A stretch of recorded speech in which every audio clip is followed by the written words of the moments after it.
Hello guys, അസ്സലാമു അലൈക്കും. So welcome back to my YouTube channel. അപ്പോൾ ഇന്ന് എൻ്റെ വീട്ടിലൊരു പരിപാടി നടക്കാൻ പോവാണ്. വേറെ ഒന്നല്ല, ഒരു റീയൂണിയൻ ആണ് നടക്കാൻ പോകുന്നത്. ഒരു 50 ആൾക്കാരൊക്കെ വെച്ചിട്ടുള്ള ഒരു റീയൂണിയൻ ആണ്. എൻ്റെ ഉപ്പാടെ സൈഡുള്ള ഫാമിലി ആട്ടോ ഇന്ന് വരുന്നത്. ഈ ഒരു ദിവസത്തിന് വേണ്ടിയിട്ട് കുറച്ച് 2-3 ദിവസമായിട്ട് ഭയങ്കര ബിസി ആയിരുന്നു. ഞാൻ വീട്ടിൽ പോലും മര്യാദയ്ക്ക് ഇരിക്കാൻ പറ്റുന്നുണ്ടായിരുന്നില്ല. കാരണം ഓരോ സാധനങ്ങളൊക്കെ വാങ്ങാനും പോകാനൊക്കെ ആയിട്ട് പെട്ടെന്നുണ്ടായ ഒരു പ്ലാൻ ആയിരുന്നു കേട്ടോ ഈ ഒരു റീയൂണിയൻ എന്ന് പറയുമ്പോൾ. അപ്പോൾ തന്നെ ഞാൻ പോയിട്ട് ഒരു ഫ്ലെക്സ് ഒക്കെ അടിച്ചിട്ട് വന്നിട്ടുണ്ടായിരുന്നു. ഒരു കുടുംബ സംഗമം എന്നൊക്കെ പറഞ്ഞിട്ട് ഇതൊക്കെ ഒരു രസമല്ലേ. എനിക്ക് എൻ്റെ ഫാമിലിയും കസിൻസ് എല്ലാവരുടെയും കൂടെ ടൈം സ്പെൻഡ് ചെയ്യാനായിട്ട് ഭയങ്കര ഇഷ്ടമാണ്. കണ്ണുള്ളുമ്പോൾ കണ്ണിൻ്റെ വില അറിയില്ല എന്നുള്ള കാര്യമില്ലേ, അതേ സെയിം സംഭവമാണ് എൻ്റെ ലൈഫിൽ ഉണ്ടായിട്ടുള്ളത്. ഇവർ ഉണ്ടായിരുന്ന സമയത്ത് എനിക്ക് ഇവരുടെ വില ഒന്നും എനിക്ക് അറിയണ്ടായിരുന്നില്ല. ഒരു സമയം ഇവർ നഷ്ടപ്പെട്ടപ്പോഴാണ് എനിക്ക് ഇതിൻ്റെ വില എനിക്ക് മനസ്സിലായി തുടങ്ങിയത്. പാസ്റ്റ് 2 days എന്ന് പറയുമ്പോൾ എനിക്ക് ഭയങ്കര സ്പെഷ്യലായിരുന്നു. കാരണം എൻ്റെ കസിൻസ് എല്ലാവരും കൂടെ ഉണ്ടായിരുന്നു. നമ്മൾ വർത്തമാനം പറയും, നമ്മൾ പുറത്ത് പോകലും ഒക്കെ. എനിക്കൊരു മോശപ്പെട്ടൊരു അവസ്ഥയിലിരിക്കുമ്പോൾ വരെ അവരെന്നെ ഭയങ്കരമായിട്ട് സപ്പോർട്ട് ചെയ്തിട്ടുള്ളൊരു ഡേയ്സ് ആയിരുന്നു. അങ്ങനെ കുറേ പേര് ട്രാവലറിലും അതേപോലെ കാറിലൊക്കെ ആയിട്ടാണ് വന്നിട്ടുണ്ടായിരുന്നത്. ഞാൻ റെഡിയൊന്നും ആയിട്ടുണ്ടായിരുന്നില്ല. അവരെത്തിയപ്പോൾ പോലും ഞാൻ റെഡി ആയിട്ടുണ്ടായിരുന്നില്ല. അങ്ങനെ വേഗം പോയി കുളിച്ചു, റെഡിയായി, മേക്കപ്പൊക്കെ ചെയ്തു, പുതിയ ഡ്രസ്സൊക്കെ നമ്മളിട്ടു. ഞാനങ്ങനെ പെരുന്നാളിലിട്ട ഡ്രസ്സ് തന്നെയാണ് ഞാൻ ഇട്ടത്. കാരണം എല്ലാവരും വൈറ്റ് ഇടാന്ന് പറഞ്ഞു. ഓക്കെ, അങ്ങനെ അപ്പോൾ ആയിക്കോട്ടെ വിചാരിച്ചിട്ട് അങ്ങനെ ഇട്ടതാണ്. പിന്നെ ഞാൻ തലേ ദിവസം happy new year Spanish delight 2 kg കേക്കിന് ഞാൻ ഓർഡർ കൊടുത്തിട്ടുണ്ടായിരുന്നു. അപ്പോൾ അത് ഞങ്ങൾ കളക്ട് ചെയ്യാൻ വേണ്ടിയിട്ട് പോയി. ഹാപ്പി ന്യൂഇയർത്തെ മിൽക്ക് കേക്ക് എനിക്ക് ഭയങ്കര ഇഷ്ടമാട്ടോ. അതാണ് ഞാൻ ഇപ്രാവശ്യം കേക്ക് അവിടെ തന്നെ ഓർഡർ കൊടുത്തത്. ഇവരെങ്ങനെ ഈ സംസാരിക്കുന്നത് കാണുമ്പോൾ വേറെന്തോ വലിയ ഡിസ്കഷൻ ആണെന്നൊക്കെ ആയിരിക്കും വിചാരിക്കുന്നുണ്ടാവുക. പക്ഷേ ഇതൊരു ചിക്കൻ ഫ്രൈയുടെ ഡിസ്കഷനാണ് നടന്നുകൊണ്ടിരിക്കുന്നത്. ഇത് എൻ്റെ ചെറുപ്പം മുതലേ ഉള്ള എൻ്റെ ഒരു ബെസ്റ്റ് ഫ്രണ്ടാണ് അലിയ. അപ്പോൾ ഇവളിപ്പോൾ ശരിക്കും പറയാം ഞങ്ങളുടെ വീട്ടിലൊരു 3ാമത്തെ മോളാണ് എൻ്റെ ഉപ്പാക്കും ഉമ്മാക്കും. എന്താ പരിപാടി? ഇന്ന് ഉപ്പാന്റെ എന്താണ്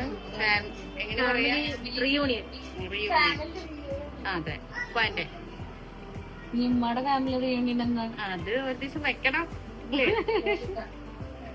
സെറ്റാക്കണം. സ്നേഹം കണ്ടിട്ട് എനിക്ക് സങ്കടം സഹിക്കാൻ വയ്യ. അങ്ങനെ കുറേ നേരം അവിടെ ഇരുന്ന് വർത്താനൊക്കെ പറഞ്ഞതിന് ശേഷം നമുക്ക് ഫുഡ് കഴിക്കാനായിട്ട് സമയമായി. നല്ല വിശപ്പുണ്ടായിരുന്നു. അതുകൊണ്ട് തന്നെ അപ്പുറത്തെ വീട്ടിൽ ഞങ്ങളെ വീടിൻ്റെ മേലെ തന്നെയായിട്ട് ഫുഡിൻ്റെ പരിപാടികളൊക്കെ. അപ്പോൾ അവിടെയൊക്കെ നേരെ ഫുഡ് കഴിക്കാൻ വേണ്ടി പോയി. നീ ഇവിടെ എത്തിയോ?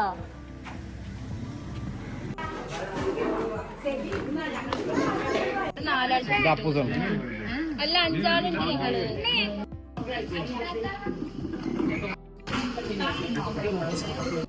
എക്സൈറ്റഡ് ആണോ? നല്ല വിഷമുണ്ടല്ലേ?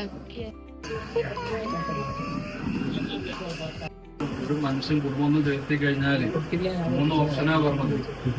ഭക്ഷണത്തിന് റിസ്ക് കൊടുത്തിട്ടുണ്ടാവാനും ആരോഗ്യത്തിന് വേണ്ടിയും ഇനി ഇവിടെ കൊണ്ട് നമ്മുടെ കുടുംബങ്ങളൊക്കെ ഈ അറ്റുമുറിഞ്ഞ കുടുംബങ്ങളൊക്കെ കൊണ്ട് നമ്മള് എന്തോ ചെറിയൊരു ഭക്ഷണമാണെങ്കിലും ചെറിയൊരു കാര്യങ്ങളാണെങ്കിലും അങ്ങോട്ടും ഇങ്ങോട്ടും വിളിച്ചും പറഞ്ഞും വന്നും പോയും കൊണ്ടൊക്കെ ഇരിക്കുക. അത് നമുക്ക് കിട്ടുള്ളൂ.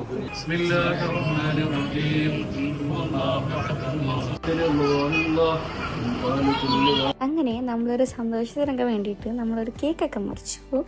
ഇത് ഹസ്നിയാണ് കേട്ടോ. അവൾ എവിടെ പരിപാടി അവതരിപ്പിച്ചാലും ഇതേപോലെ തന്നെയാണ്. ആ സമയമായപ്പോൾ പോപ്പർ പൊട്ടിയില്ല. പിന്നെ അങ്ങനെ നമ്മൾ കുറച്ച് ഗ്രൂപ്പ് ഫോട്ടോ ഒക്കെ എടുത്താണെന്ന് വിചാരിച്ചിട്ട് പുറത്തെല്ലാവരും കൂടെ പോയിരുന്നു ഗ്രൂപ്പ് ഫോട്ടോ ഒക്കെ എടുത്തു. ഒരു പരിപാടി കഴിഞ്ഞതിൻ്റെ കോലാണ് കേട്ടോ ഗൈസ്.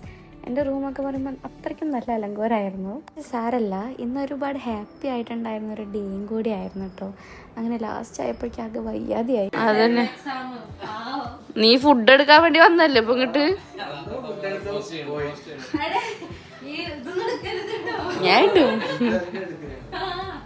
എത്ര പാത്രാടി എന്തൊക്കെ ആക്കി തന്നുമ്മ നോക്ക. പായസം,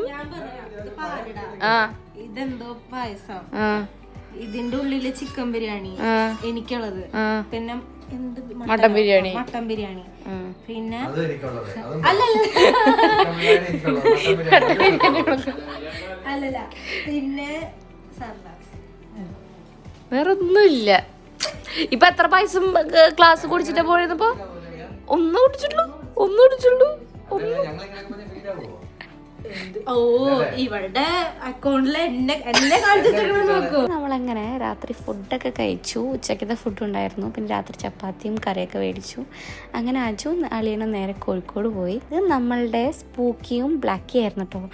ആദ്യമൊക്കെ അവർ കാണുമ്പോൾ ഭയങ്കര പ്രശ്നമായിരുന്നു. പക്ഷെ ഇപ്പോൾ അവർ 2 ദിവസത്തിലുള്ള ഇവർ ഭയങ്കരമായിട്ട് സെറ്റ് ആവാൻ തുടങ്ങി. എൻ്റെ ബ്ലാക്കിക്ക് കമ്പനി കൂടണം എന്നൊക്കെ ഉണ്ട്, പക്ഷെ സ്പൂക്കി അതിന് സമ്മതിച്ചായിരുന്നില്ല. പക്ഷെ ഇപ്പോൾ എല്ലാം അവർ രണ്ടുപേരും കൂടെ ഓക്കെയാണ്.